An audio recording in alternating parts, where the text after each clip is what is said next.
Hi guys, welcome to Creek Chadit Venkatesh. I'm really saddened. Ben Stokes retirement వార్త విని చాలా బాధ అనిపించింది. ఎందుకంటే అతను ఈజ్ పర్ఫార్మర్, పోరాడతాడు, ఫైటర్ ఆల్వేస్. ప్రతి మ్యాచ్లో ఏదో ఒక ఇంపాక్ట్ క్రియేట్ చేస్తాడు, either with the ball or bat or in the fielding. ఒక మంచి క్యాచ్ పట్టు, మంచి ఫీల్డింగ్ ఎఫర్ట్.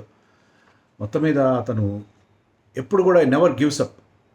ఎప్పుడు ఒప్పుకోవద్దురా ఓటమి అని సీతారామ శాస్త్రి పాట రాసిన ఆ రకమైన మెంటాలిటీ ఉండేవాడు. ఆ ఇంటెన్సిటీ మెయింటైన్ చేస్తాడు మ్యాచ్ మొత్తంలో, ఒళ్ళు దాచుకోడు, 100% కమిట్మెంట్తో ఆడతాడు. అందుకే చాలా గాయాలు పాలవుతున్నాడు. ఆయన కూడా అతను హీ బౌల్స్ ఫ్లాట్ అవుట్, మంచి వేగంతో బౌలింగ్ వేస్తాడు, మంచి బ్యాటింగ్ చేస్తాడు.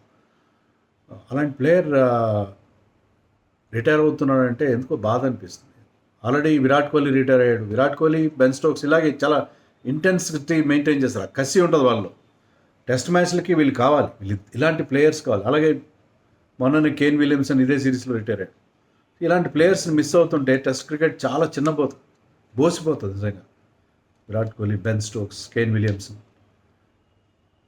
బెన్ స్టోక్స్ మరి ఇది ఎమోషనల్గా తీసుకున్నాడా, లేకపోతే అది ఏజ్ రిలేటెడ్? అతనే అన్నాడు age and physical and emotional బహుశా అతని మీద ఈ మధ్య ఒక చిన్న ఇన్సిడెంట్లో ఇరుక్కోవడం, డ్రింకింగ్ ప్రాబ్లం, దాంతో అతను ఒక మ్యాచ్ సస్పెన్షన్, అది కొంచెం అతను బాధ పెట్టిందో మొత్తం మీద. మన దేశంలో లాగా కాదు వాళ్ళు, ఇంగ్లాండ్లో కానీ వేరే మిగతా ఆల్ క్రికెటింగ్ కంట్రీస్లో వాళ్ళు అలా కంటిన్యూ సాగదేరు వాళ్ళ కెరియర్. రైట్ టైంలో రిటైర్ అయిపోతారు. ఏంటంటే వై ఆర్ దే రిటైరింగ్ అని అడిగేటట్టుగా ఉంటుంది తప్ప వై నాట్ అని అనిపించుకోరు. సో అదే రకంగా బెన్ స్టోక్స్ 35 years ఏజ్లో రిటైర్మెంట్ ప్రకటించాడు. ఒకటే ఫార్మాట్ ఆడుతున్నాడు అతను. యాక్చువల్గా is playing only test cricket. మిగతా 2 ఫార్మాట్స్ నుంచి కూడా ఎప్పుడో గుడ్ బై చెప్పాడు. కానీ ఏంటంటే అతను injuries, because is an allrounder, fast bowling allrounder. వాళ్ళకి డెఫినెట్గా ఇంజరీస్ అవుతాయి మన Hardik Pandya. So is a great player, నిజంగా గ్రేట్ ప్లేయర్. ఇంగ్లాండ్ క్రికెట్లో బహుశా ఇయన్ బోథమ్ తర్వాత ఇతను ఆండ్రూ ఫ్లిన్టాప్ లాంటి వాళ్ళు ఉన్నారు, కానీ ఆండ్రూ ఫ్లిన్టాప్ కంటే ఇతని contribution much greater. Next best ఆల్రౌండర్గా, మోస్ట్ ఇంపాక్ట్ఫుల్ ప్లేయర్గా మనం చెప్పుకోవాలి. అతని ఫిగర్స్ ఏం పెద్ద గొప్పగా ఉండవు. 122 టెస్ట్ మ్యాచెస్ ఆడాడు, 7,000 పైగా రన్స్, 252 వికెట్స్, 115 క్యాచెస్ కూడా పట్టాడు. యావరేజ్ 34-35 ఉంది, పెద్ద ఎక్కువ యావరేజ్ లేదు అది batting average, that is. But still ఆ ఇంపాక్ట్ క్రియేట్ చేస్తాడు. ఇంగ్లాండ్కి 2 వరల్డ్ కప్స్ గెలిపించి పెట్టాడు అతను.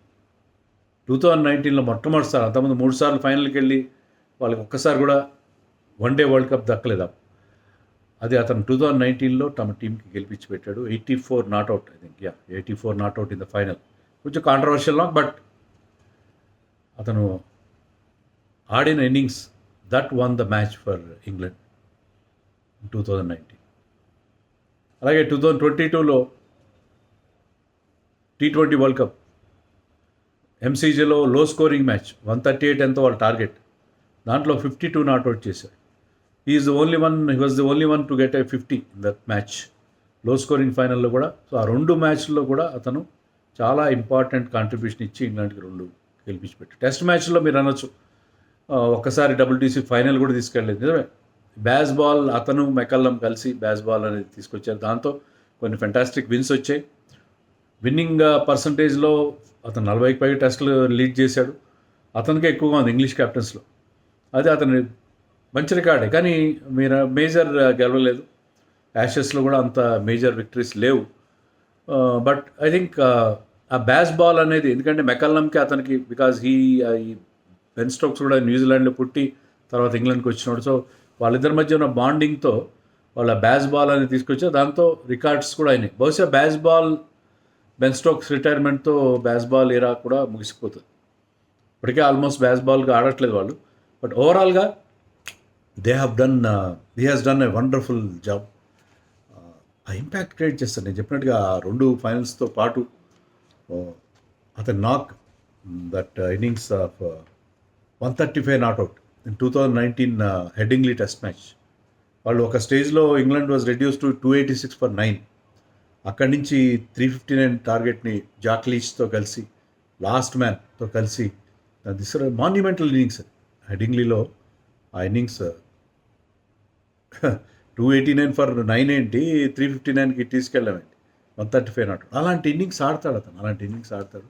అలాగే ఫాస్టెస్ట్ 250 కూడా అతని పేరు ఉంది, సౌత్ ఆఫ్రికా మీద 2016లో అతను ఫాస్టెస్ట్ 250 చేశాడు టెస్ట్ మ్యాచ్లో. టెస్ట్ మ్యాచ్లో he's got a fantastic record.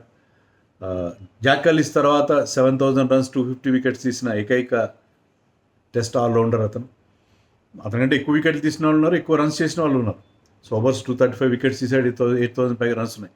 And 250 wickets plus 7,000 runs. Course చాలా జాక్ కాలిస్ చాలా మంది ఉన్నారు, 13,000 రన్స్ చేశాడు అతను.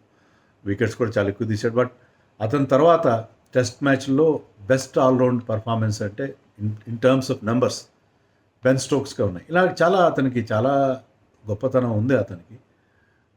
అండ్ వీళ్ళందరూ కూడా బహుశా Virat Kohli, Kane Williamson test మ్యాచ్లో, I'm talking about test match, Ben Stokes ఇలాంటి వాళ్ళ కెరియర్, జో రూట్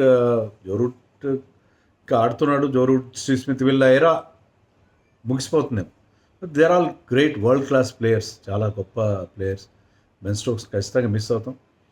2017లో కూడా ఒక డ్రింకింగ్ ఇన్సిడెంట్ బ్రిస్టల్లో ఒకసారి ఫైట్కి దిగాడు, అతను అరెస్ట్ కూడా చేశారు అప్పుడు. అంతకుముందు కూడా అతనికి ఇలాంటి ఇన్సిడెంట్స్ ఉన్నాయి. ఆఫ్ ద ఫీల్డ్ కొంచెం అతనికి ఆ డ్రింకింగ్ ప్రాబ్లం ఉంది, కొన్ని ఇన్సిడెంట్స్ జరుగుతుంటాయి.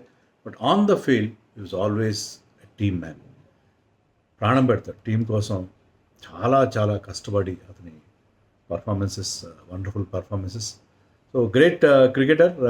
అన్ఫార్చునేట్ అతను రిటైర్ అవుతున్నాడంటే బాగా అనిపిస్తుంది. లాస్ట్ మ్యాచ్ గెలిస్తే బాగుండేది వాళ్ళు, కానీ టార్గెట్ ఇంగ్లాండ్లో వాళ్ళు చేంజ్ చేసేవారు ఒకప్పుడు, కానీ ఇప్పుడు ఇంగ్లాండ్ టీం అంత స్ట్రాంగ్గా లేదు. ఓటమితో నిష్క్రమిస్తాడు. మిడిల్ ఆఫ్ ది సిరీస్లో నిష్క్రమించడమే కాస్త ఆశ్చర్యంగా అనిపించింది నాకు. కనీసం సిరీస్ అంతా ఉండి క్యాప్టెన్ కదా అతను. బట్ బెన్ స్టోక్స్ మరి రైట్ టైంలో డెసిషన్ తీసుకున్నాడు. ఏదో కారణం ఉంది, దానికి కారణం చెప్తా అన్నాడు అతను. మరి కారణం చెప్పకముందే మనకి చాలామంది అడుగుతున్నారు, వీడియో చేయమని అడుగుతున్నారు. బెన్ స్టోక్స్ వీడియో చేయమని చాలామంది రిక్వెస్ట్ చేశారు. నాకు కూడా చేయాలని చాలా ఇంట్రెస్ట్ ఉంది. నేను రేపు యాక్చువల్గా తిరుపతి వెళ్ళే ఎర్లీ మార్నింగ్ బయలుదేరాలి, బై రోడ్ వెళ్తాం తిరుపతి, అటు నుంచి మా టూర్ ఉంది కొంత. But before that I wanted to make this video Ben Stokes గురించి, ఎందుకంటే ఇట్ వాస్ వండర్ఫుల్ ఆల్రౌండర్. చాలా తక్కువ మంది మనకి జెన్యున్, ముఖ్యంగా సీమ్ బౌలింగ్ ఆల్రౌండర్ చాలా తక్కువ మంది దొరుకుతారు. దాంట్లో ఇంత ఇంపాక్ట్ క్రియేట్ చేసే ప్లేయర్ నిజంగా we have to pay nice tribute to him and his ability. Hats off, Ben Stokes. Have a very good second innings.